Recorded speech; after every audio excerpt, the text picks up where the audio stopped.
कुरान की जो पहली स्टेप है, पहला स्तंभ है, पहला जो पिलर है, वो है एक ही अल्लाह में विश्वास रखना। इस बात का विश्वास रखना कि God is the only doer, you are not the doer. ये सबसे पहला पिलर है कि ये चीज कभी भूलो मत तुम। इसलिए 5 बार नमाज पढ़ने के लिए कहा जाता है, यानी वो पर्सन 5 बार दिन में ये दोहराता ही है, 5 बार ये बात दोहराता ही है। कोई ईश्वर नहीं ईश्वर के अलावा। ला इलाहा इल्लल्लाह का अर्थ क्या है? इसका अर्थ यही है कि ईश्वर के अलावा कोई ईश्वर नहीं, व्यक्ति ईश्वर नहीं है।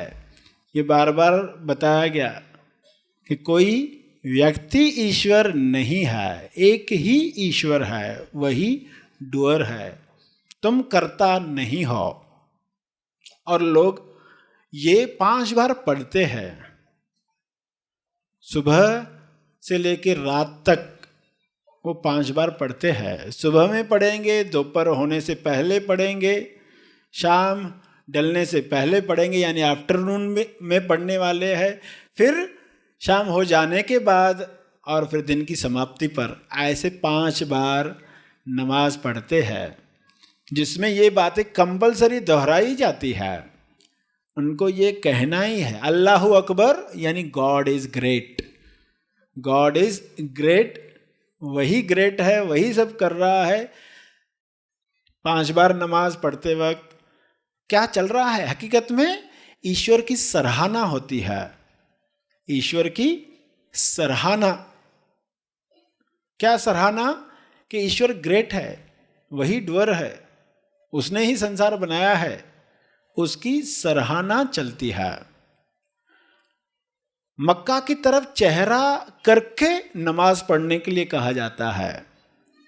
मक्का की तरफ चेहरा करके पढ़ो, यानी ये बाहर का कुछ इशारा दिया जाता है, ये समझ कि तुम नमाज पढ़ रहे हो तो उसी चीज की तरफ चेहरा करो, यानी अल्लाह की तरफ ही तुम्हारा ध्यान हो। मक्का की तरफ, वेस्ट की तरफ, पश्चिम की तरफ चेहरा करके वे बैठने वाले हैं, विशेष आसन में बैठने वाले हैं।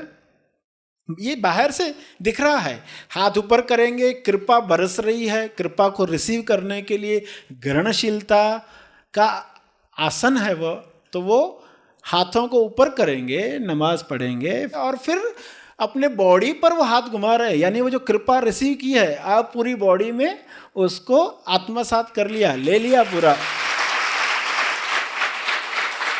यह नमाज पढ़ना, नमाज पढ़ने का अर्थ ही क्या है? नज़दीक जाना। नमाज पढ़ने का अर्थ है नज़दीक, सलत शब्द कहा जाता है, उसका अर्थ है नज़दीक, किसी चीज़ के नज़दीक जाना, उसमें प्रवेश करना, किसी चीज़ के नज़दीक जाना, उसमें प्रवेश करना नमाज का अर्थ है।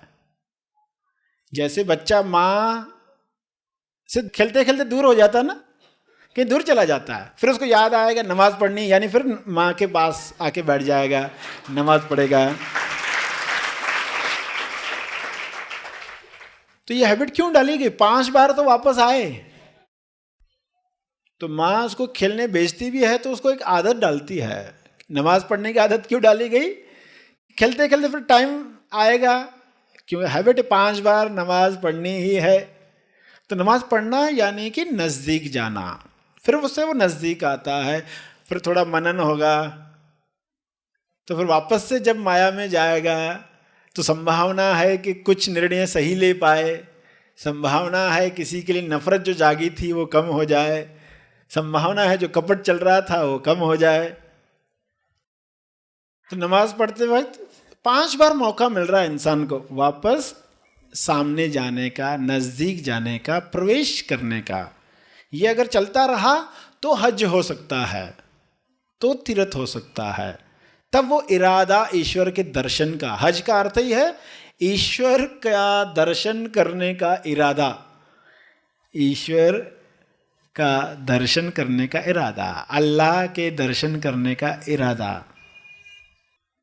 अल्लाहु अकबर, अल्लाह अजान दी जाती है। अजान होती है कोई ज़ोर से ये दोहराता है, मस्जिद से आवाज़ उठती है और हर मुसलमान को बता दिया गया है कि जब भी वो आए तो तुम उसका जवाब दो। भली ऐसी स्थिति है कि ज़ोर से नहीं दे सकते तो मन में जवाब दो। वो जो अजान उठी है ये व्यवस्था थी, लोगों को कैसे याद रहे, अपना कामकाज करते हुए कहीं मस्जिद होगी आजू बाजू में, वहाँ से आवाज़ आएगी तो उसको याद आएगा। ऐसी व्यवस्थाएं होनी चाहिए, व्यवस्थाएं बढ़ते रहनी चाहिए, क्यों इंसान जल्दी भूल जाता है, उलझ जाता है, अहंकार में फंस जाता है, श्रेय लेने लगता है, क्रेडिट लेने लगता है, फंसते जाता है। तो उसको कंटिन्यूस याद आनी चाहिए। तो ऐसी व्यवस्थाएं की गई कि कोई ज़ोर से अजान देता है, पुकार देता है, अल्लाहु अकबर अल्लाह जो कहा जाता है, तो वो पर्सन कहीं पर भी है तो उस भाव में चला जाता है। भाव सबसे ज़्यादा इम्पॉर्टेंट है। भाव को टिकाए रखने के लिए बाहर की क्रियाएं, क्योंकि भाव के साथ अगर वाणी क्रिया नहीं जोड़ी तो विचार कैसे भी चलते रहेंगे। भाव के साथ विचार कैसे भी भाग सकते यहाँ वहाँ, भाव को वो खत्म कर देंगे।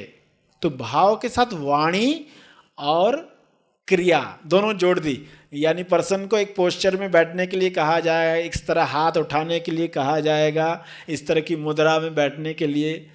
ये क्यों दिया गया? इस तरह वाणी में इस तरह के शब्द कहने हैं, तुमको भी प्रतिसाद देना है, उनको कहा गया तुमको भी प्रतिसाद देना है। तो वाणी भी उसी में लग जाएगी, क्रिया भी उसी में लग जाएगी, तो भाव को मौका मिलेगा पूरा उठने का, विचार यहाँ वहाँ नहीं भागेंगे। तो ये पर्पस था। क्यों क्रियाएं दी जाती है, हर धर्म मजहब की क्रियाएं अलग अलग क्यों है? उस वक्त के हिसाब से उस व्यवस्था को बनाने के लिए कुछ दिया गया है जिसका बहुत बड़ा महत्व है। तो पहले पिलर के बाद दूसरा पिलर जो है बंदगी का, प्रेयर का। प्रेयर का अर्थ आपको बताया, कैसे नज़दीक जाए ईश्वर के। नमाज कैसे पढ़े, 5 बार की नमाज क्यों आवश्यक बताई गई, उसका कारण आपको बताया गया। उसमें सराहना ही सराहना चल रही है, हर चीज़ सराहना के लिए। दिशा, चेहरा एक ही रखा गया है, एक ही तरफ रखा गया, ताकि सभी लोग एक ही चीज़ के लिए ट्यून्ड हो जाए, रिसेप्टिव हो जाए, ग्रहणशील हो जाए, उसका फ़ायदा लिया जाए। ये दूसरा पिलर आया। तीसरा पिलर आया ज़कात। ज़कात का अर्थ अपने धन दौलत से, अपने कैपिटल से, अपनी ज़मीन और ख़जाने से कुछ तुमको देना है। 40 हिस्से उसके किए अगर, तो एक हिस्सा आपको देना है गरीबों के लिए, जो गरीब है। ये देखो नियम बनाया गया, क्यों आवश्यक होगा?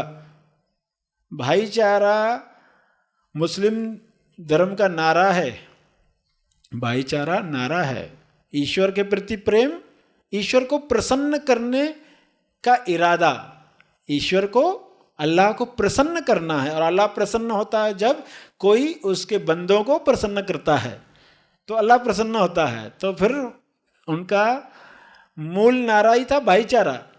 तो इसलिए ज़कात का नियम डाला गया कि तुम ईद मना रहे हो, कुछ लोग शायद ईद नहीं मना पा रहे हो, तो तुम्हें क्या करना है? ज़कात देनी है। जो भी एनुअल इनकम है उसके 40 हिस्से करने, ऐसा नहीं। तुम्हारे पास बाकी सब भी जो कैपिटल है, बाकी जो भी दौलत है, जेवर है, सोना है, सब के आपने मिलाकर अगर 40 हिस्से किए तो एक हिस्सा 2.5% कहा गया तुम दे दो, दान करके भी नहीं, क्योंकि तुम्हारे पास अमानत है ईश्वर की। वो ऐसा नहीं कहा कि दान करो, तुम्हारा है ऐसा कहा ही नहीं, ये तो अमानत है, उसमें से 2.5% दे दो।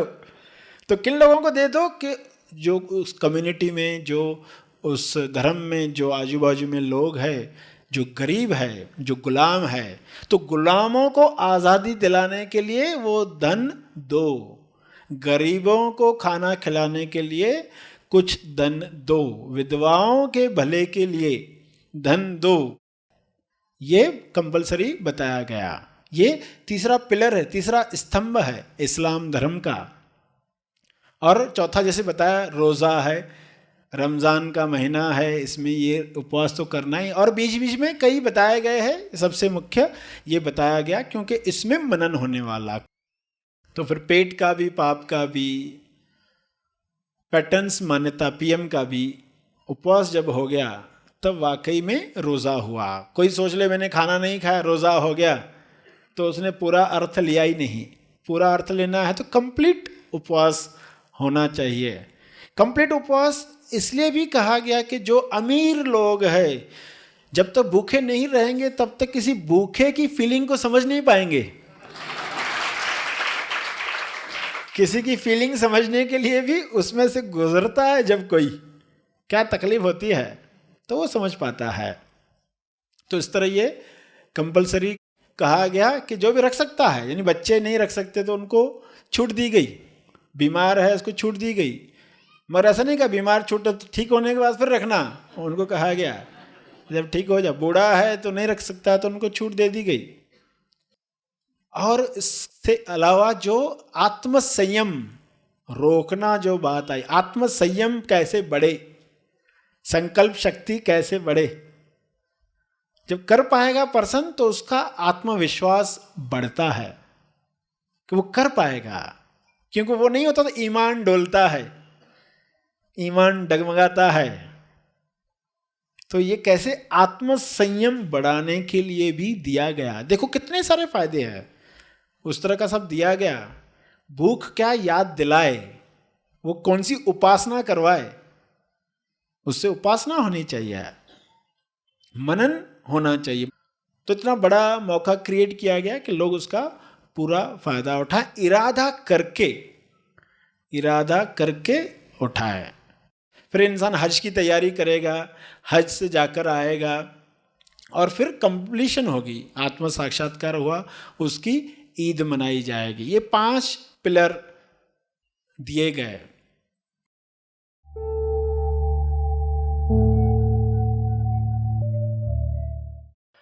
पैगंबर मोहम्मद ने जो 5 मौकों की बात की कि 5 मौके जरूर जीवन में पकड़ लेना, इनको छोड़ना मत। 5 मौकों में पहला मौका बताया जवानी, पहला मौका है बुढ़ापा आने से पहले, इसको पकड़ लेना, इस मौके को खोना मत। जवानी मौका है बुढ़ापा आने से पहले। उन्होंने कहा स्वास्थ्य मौका है बीमारी आने से पहले, स्वास्थ्य को पकड़ लेना। जब तुम स्वस्थ हो तो क्या करना चाहिए वो करो, जब जवान हो तब क्या करना चाहिए वो करो, मनन करो और वह करो। जब तुम फ्री हो, बिजी होने से पहले उसका मौके का फायदा उठाओ। जब कोई काम नहीं है, फुर्सत के क्षण है, फुर्सत मौका है, उसका फायदा उठाओ। बिजी होने से पहले पैसा, उसका फायदा उठाओ गरीब होने से पहले। और अंत में कहा जीवन मौका है, फायदा उठाओ मौत आने से पहले। जीवन मौका है, मौका आया है तो मनन होगा, तो उस मौके का फायदा उठाया जाएगा। लोग उस वक्त फ़ायदा नहीं उठाते, फिर बीमारी आ जाती है, बुढ़ापा आ जाता है, मौत आ जाती है, बिज़ी हो जाते हैं। फिर कहते हैं अरे तब मैंने कुछ किया होता, जब नौकरी नहीं थी, फुर्सत थी तो परेशानी होती रहता था, मगर मौका था वो उसको समझा नहीं था। नौकरी जब तक मिले तब तक उस समय का कैसे पूरा फ़ायदा उठाया जाए, अपने अंदर वे गुण कैसे लाए जाएं जो इस्तेमाल होंगे, जो काम में आएंगे। तो फुर्सत के क्षण में मौका है। हम जब फ्री होते तो बोर होते, क्योंकि हमें मौका नहीं लगता। वो मौका लगने चाहिए। तो अपने आप से पूछना, क्या इसको मौका करके ले रहे हो, वह कर रहे हो जो करना चाहिए, जो आज्ञा है, तो आप उसका पूरा फायदा उठाने वाले हो। Happy thought. Happy thought. मेरा नाम समीर है सर। एक्चुअली मैंने जब आपके वीडियो देखा तो मुझे ऐसा लगा कि अरे यही है जो असल इस्लाम में जो बताया गया। हाँ, वो यही सीख है जो लोगों को, और हम लोग के लोगों को भी ये समझना बहुत जरूरी है। Yes yes. कि अपने आप में देखो और अपने आप में ही सब है, खुदा भी अपने आप में ही। हाँ, तुम खुद को जानोगे तो खुदा को जानोगे। मैंने आपके जब वीडियो देखा हाँ, तो ये तो मैं तो सोचा कि ये मेरे हुजूर की बातें हैं जो आप बोल रहे हैं। हाँ, यस यस। तो फिर मैं बोला नहीं, अभी मुझे तो जाना ही है, तो कैसा भी। हाँ। और ये 3 महीने पहले मैंने आपके वीडियोस देखना चालू किया और मैं तुरंत फिर यहाँ पे आ गया। हाँ, यस तो बहुत बड़ी शिफ्टिंग मिली है मुझे यहाँ से। Yes yes. शब्दावली अलग होती है सिर्फ, वरना इंशाअल्लाह आप जो कह रहे हैं यहाँ पर सब एक है। तुम्हें जो लगे अच्छा वही मेरी इच्छा, जब आप कहते हो शब्द सिर्फ अलग अलग होते अलग हैं। अलग है, बाकी सब एक ही है। हाँ, सच्चित आनंद कहें या खुदानंद कहें, खुदानंद, खुद का आनंद आ गया, खुद कौन है। यस। और ऐसे निमित्त बने और भी जो लोग तैयार हो रहे हैं, जो एटलीस्ट उन तक मैसेज जाना चाहिए कि किसी धर्म से जुड़ी हुई बात नहीं है यहाँ। इसलिए आपको कोई कर्मकांड ये वो ऐसी बातें नहीं की जाती कि मान्यताओं से बाहर आकर शुद्ध प्योर देखो। आप जो हो, आप मुसलमान हो तो तेज मुसलमान बनो, आप हिंदू हो तो तेज हिंदू बनो, सिख हो तो तेज सिख बनो, ईसाई हो तो तेज ईसाई बनो। उसी में अंडरस्टैंडिंग जोड़ो, खाली जहाँ हो वहीं रहो, मगर उसमें समझ तेज की जोड़ो जो 2 के पार है।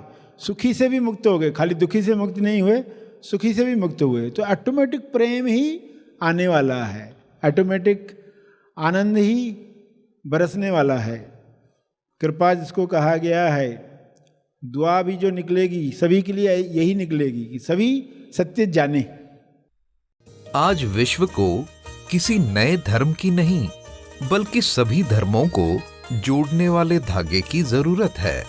क्या है हिंदू, मुस्लिम, सिख, ईसाई, जैन और बौद्ध धर्म का गहरा अर्थ? धर्म की शुरुआत किसने और क्यों की? धर्म का उद्देश्य क्या है? सच्चे धार्मिक कैसे बने? त्योहार क्यों बनाए गए? उनके पीछे कौन सी गहरी समझ है? समाज में भाईचारा, प्रेम भाव और एकता कैसे बढ़े? हर धर्म मजहब को सही दृष्टिकोण से कैसे देखें? सभी धर्म एक हैं, इस समझ को प्राप्त करें। सरश्री द्वारा दिया गया यह संदेश तेज ज्ञान का केवल परिचय मात्र है। तेज ज्ञान नहीं, तेज ज्ञान सरश्री महा आसमानी परम ज्ञान शिविर में प्रदान करते हैं। इसका असली आनंद आप शिविर में भाग लेकर ले सकते हैं। यह शिविर आप ऑनलाइन भी कर सकते हैं। अधिक जानकारी के लिए संपर्क करें। इस वीडियो को लाइक और शेयर जरूर करें। साथ ही अपने अभिप्राय हमें कमेंट करके जरूर बताएं। हैप्पी थॉट्स तेज ज्ञान और सर श्री तेज ज्ञान चैनल को आज ही सब्सक्राइब करें और लेटेस्ट अपडेट्स सबसे पहले पाने के लिए बेल आइकन को दबाएं। धन्यवाद।